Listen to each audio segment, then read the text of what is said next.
Hi guys, bibili nga pala tayong Raider Epay. Kompleto na po yung pera ko. Ito po 100,000 po to.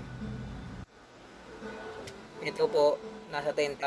Ay hindi, no 10,000. Then ito nasa ano to eh. Nasa 25 ano? Mga 25,000 to eh. Sa 25,000 ang halaga niyan. Ito pa yung iba nandito. Mga babarya. Bali ang halaga po ng Raider Epay na nabibili natin ay nagkakalaga ng ano 123,000 ang halaga. Separate na yan, sobra-sobra pa po yan. Hindi na nga nasa 130 po lahat to. Mali pala yung 125 kanina. 130 po lahat ng pera. Yan. 200,000. Basta nasa 133 po lahat yan. Yan lang po mga ka-raider. Bibili na po tayo ng cash. Medyo matagal tayo nakapag-ipon. Tagalan natin. Pero sold naman yung pag-ipon. Daming pera niyang kapal. Bali nagsama-sama na po dito lahat-lahat.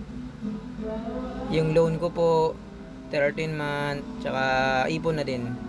Yun lang po mga ka-raider. Bili na po tayo ng motor. Maraming salamat po. Tamang sikap lang.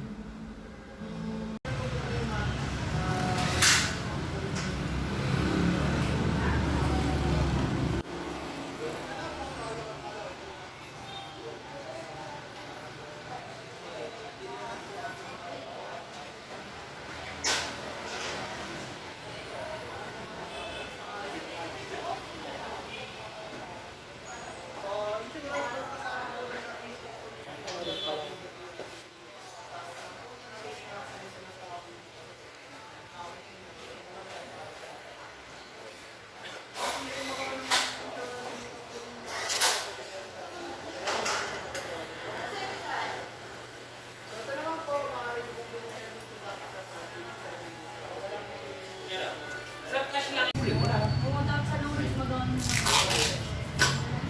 yung pastry, baka kaya nung sa opisina ng print ako. Kaya yun, computer ko ni. Print yun. Maganda kasi sa computer. Basta isang buwan. Bali dalawa kasi laptop yun. Isang buwan na ano, ginawa lang. Hi guys, ito na nga pala, nakabili na ako Suzuki Raider. Yan, dalawa na po susi niyan. Cash ko po nabili kaya dalawa na susi binigay sa akin. Suzuki Raider, ayun po yung logo ng Suzuki. Medyo natagalan tayo nabili pero at least nabili natin. Dito na po ako sa bahay namin. Yan lang po.